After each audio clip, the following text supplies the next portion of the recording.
kami tetap percaya bahwa Tuhan bersama dengan kami.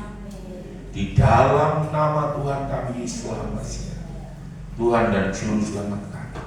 Amin. Shalom Bapak Ibu saudaraku yang saya kasih dalam Tuhan.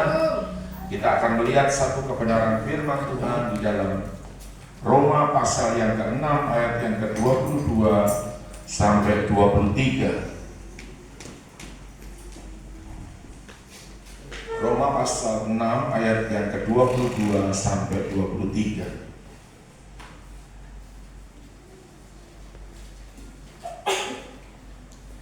Sudah dapat semua, mari kita berdiri, kita baca bersama-sama.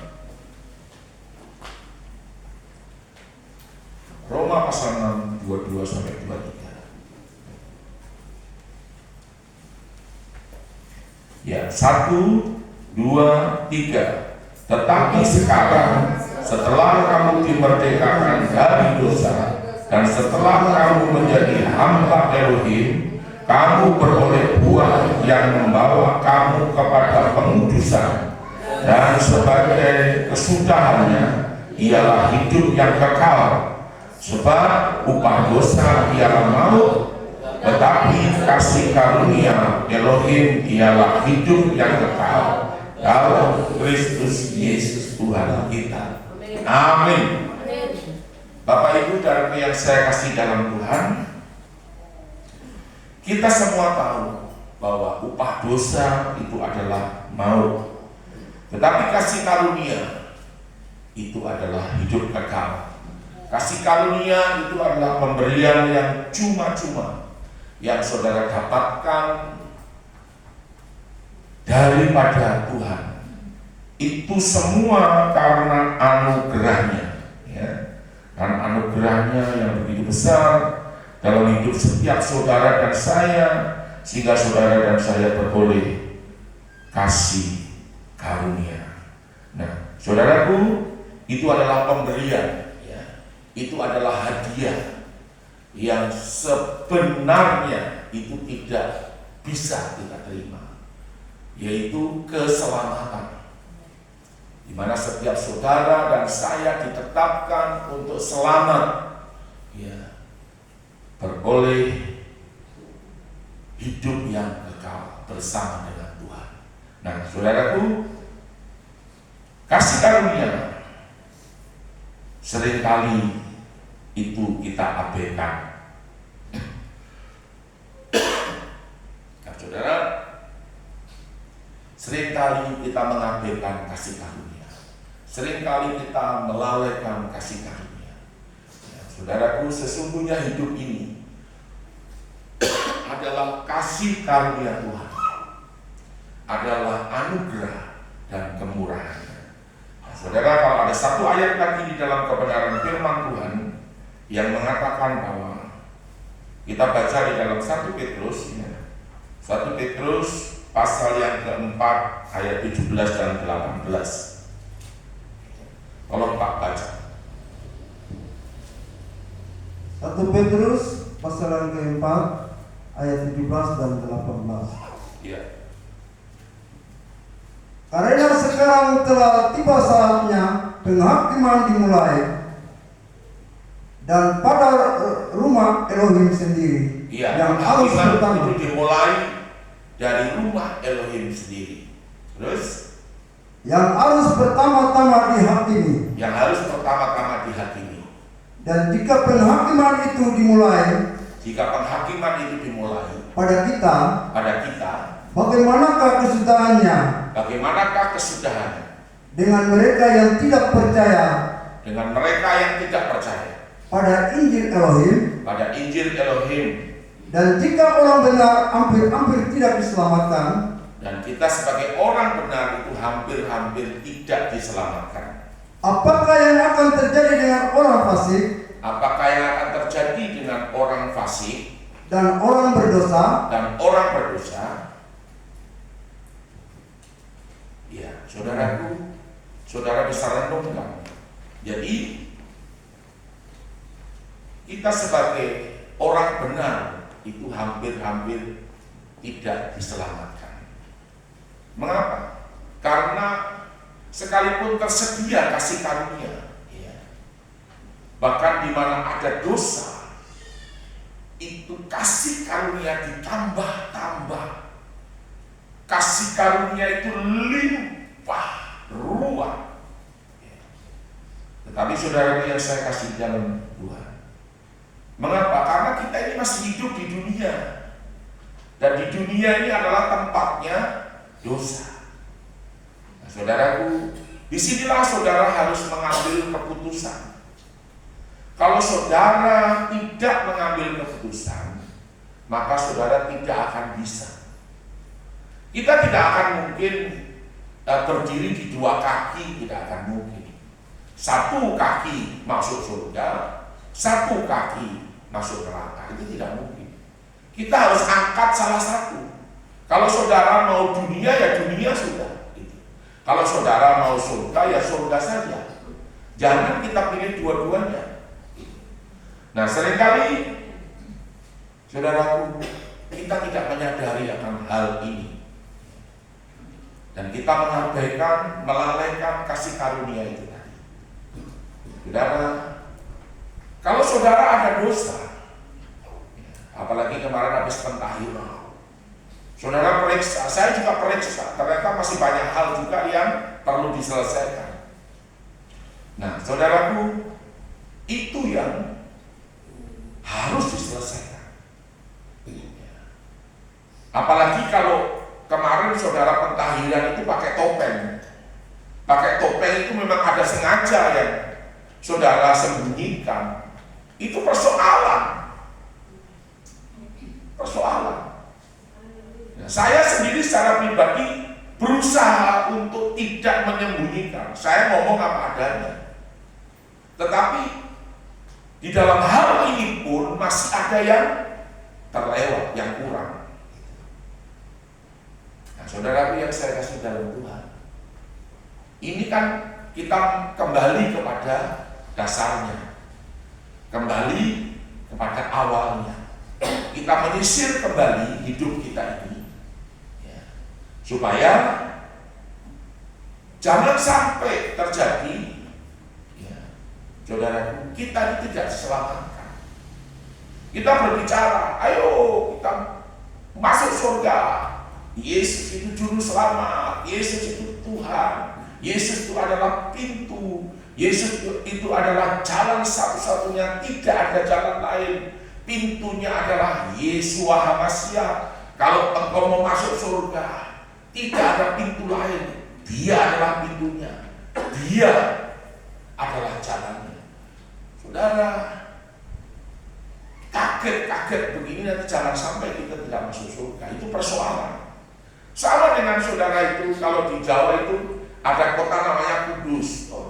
Ada kota namanya Kudus. Itu karena Kudus bilang, kalau dari kota di luar Kudus bilang, Kudus, ayo naik, Kudus.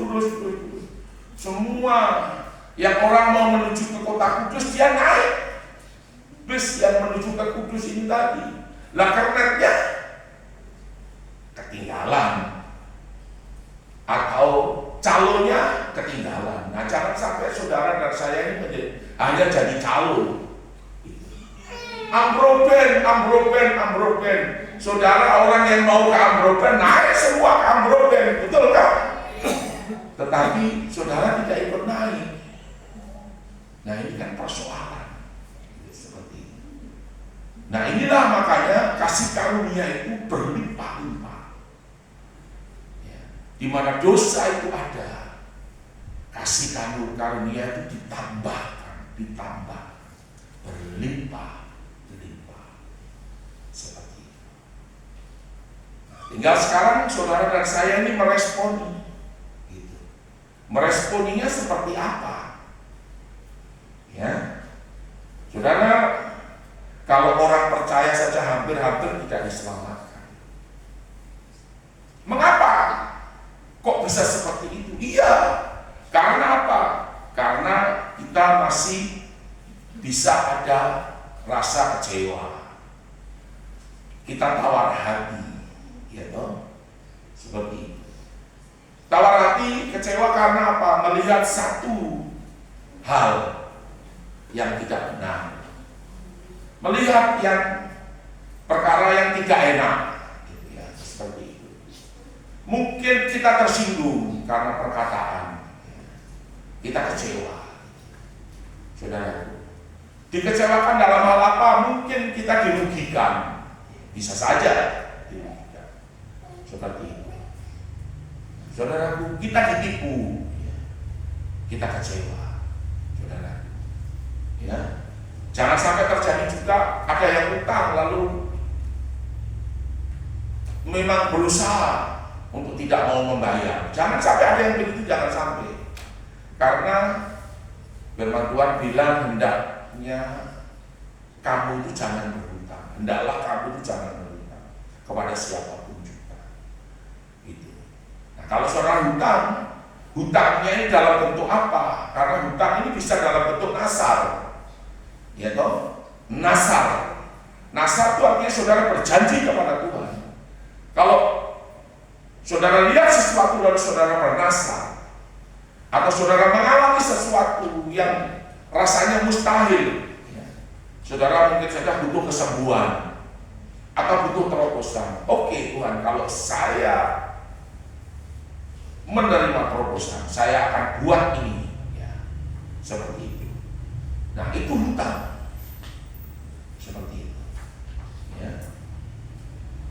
saudara. Ada juga yang mungkin berkata begini, kalau nanti uang saya keluar, saya akan kasih perpuluhan. Tapi begitu uangnya keluar, saudara lupa perpuluhan itu hutang.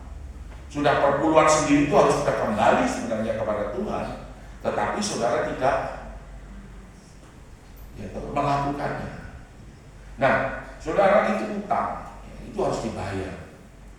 Saudara, itu nasar, itu hutang.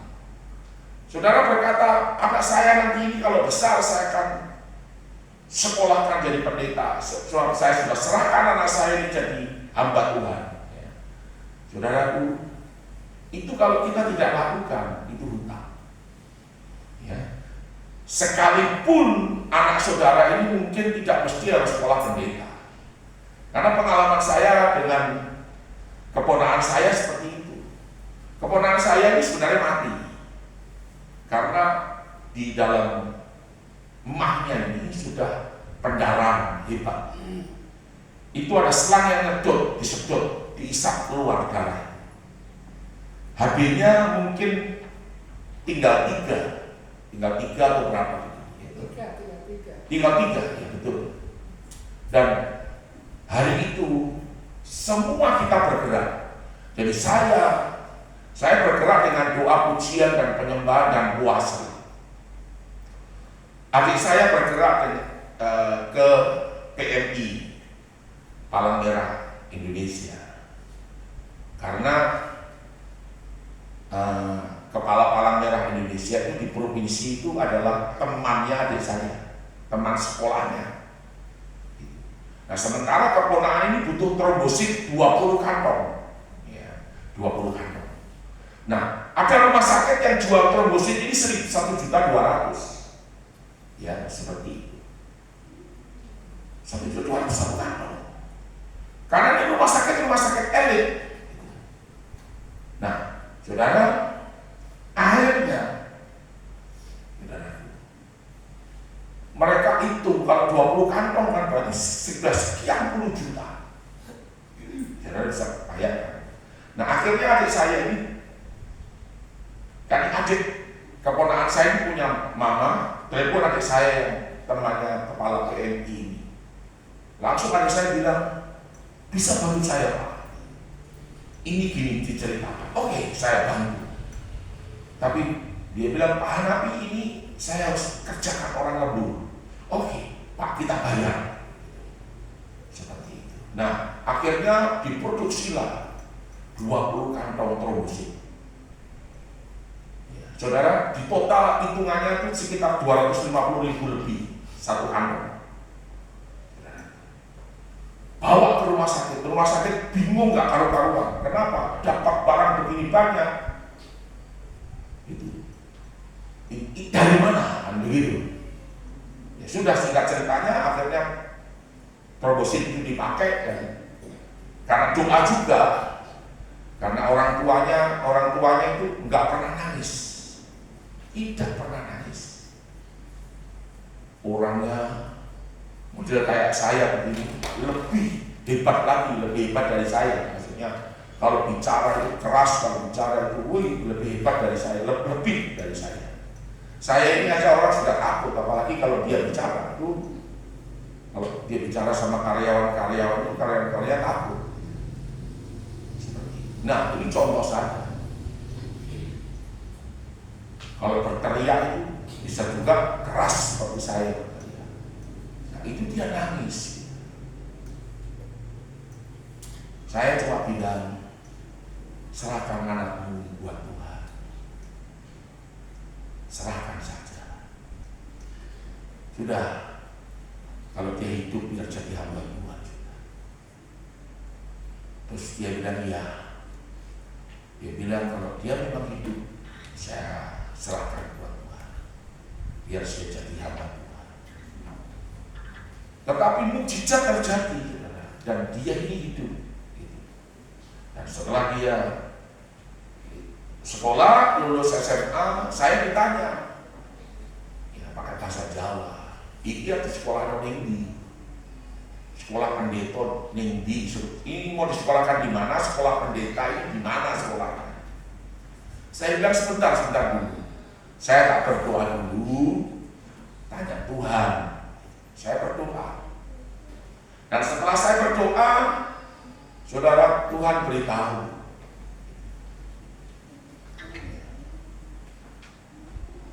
bahwa diizinkan untuk melamar pekerjaan. Dan waktu itu melamar di BCA yang jalur khusus, jalur Universitas BCA atau Fakultas BCA. Itu begitu masuk kuliah dapat gaji, tidak diterima. Padahal saya temani di kantor BCA Surabaya, saya ajari untuk bagaimana kalau salaman, bagaimana harus berjalan, bagaimana harus ngomong, saya ajari semua. Dan dia ikuti seperti itu, tidak lulus. Ya, terus kemudian saya berdoa dengan istri juga. Istri saya waktu itu waktu menyembah, istri saya dapat penglihatan ada 2 bayi kembar. Langsung saya bilang, oh berarti ada 2 pekerjaan itu. Gitu. Langsung kita telepon, kita beritahu ini ada 2 pekerjaan yang siap untuk menerima kamu. Terus dia bilang, keponakan saya bilang, iya Pak Man, saya akan ke Semarang, saya akan coba untuk ini dari Jawa Timur, Surabaya, sekarang mau melamar di Semarang di BCA.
dan bertindak.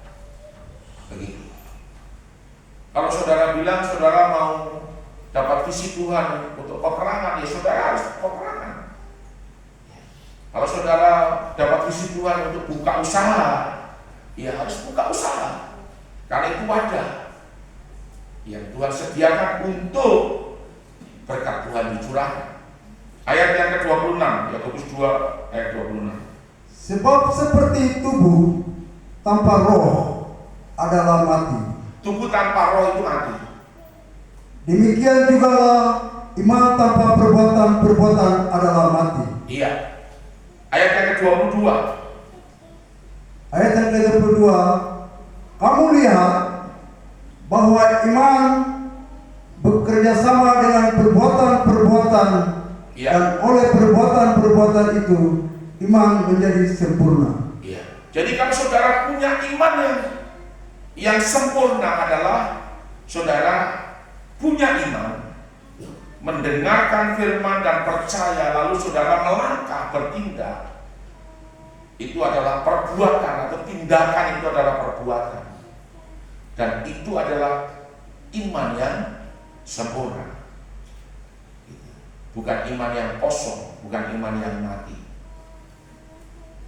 Saudara, kalau kita berdoa di area kita, itu nanti atmosfer di area kita akan bersih. Kita doa keliling, ya. Ini kita lihat dalam Lukas pasal 10 ayat 19, ini ayat yang terakhir. Saya tadi itu mau khotbah tidak sampai 1 jam, tapi ini khotbah sudah lewat 1 jam.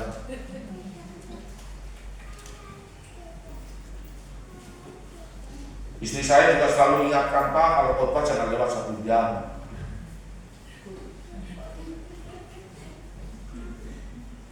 Lukas 10 ayat 19 ayat yang terakhir.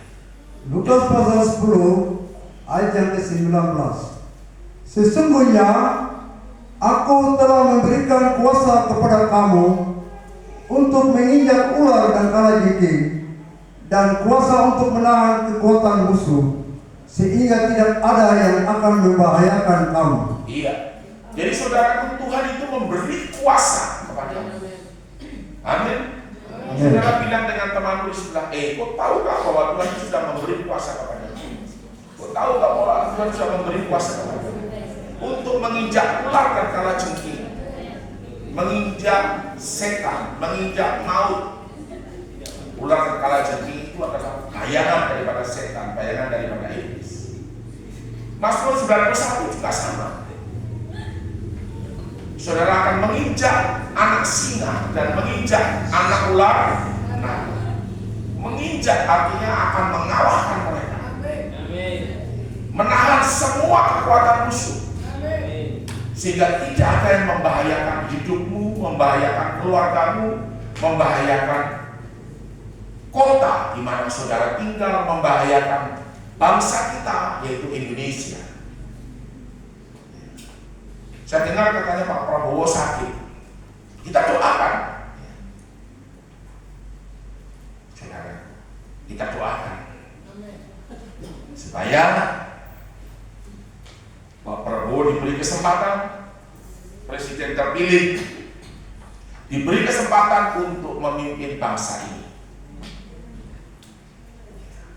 Puji Tuhan. Tuhan Yesus memberkati saudara dan saya yang sudah mendengarkan firman.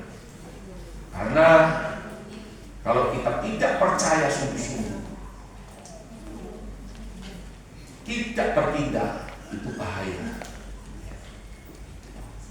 Jadi kita juga berdoa untuk tim yang sedang bekerja atau sedang akan melaksanakan peperangan ke Israel, untuk menahan tadi perang dunia ketiga, untuk menahan pembangunan PICC, supaya belum terlaksana. Untuk apa lagi? Untuk supaya ada pertobatan.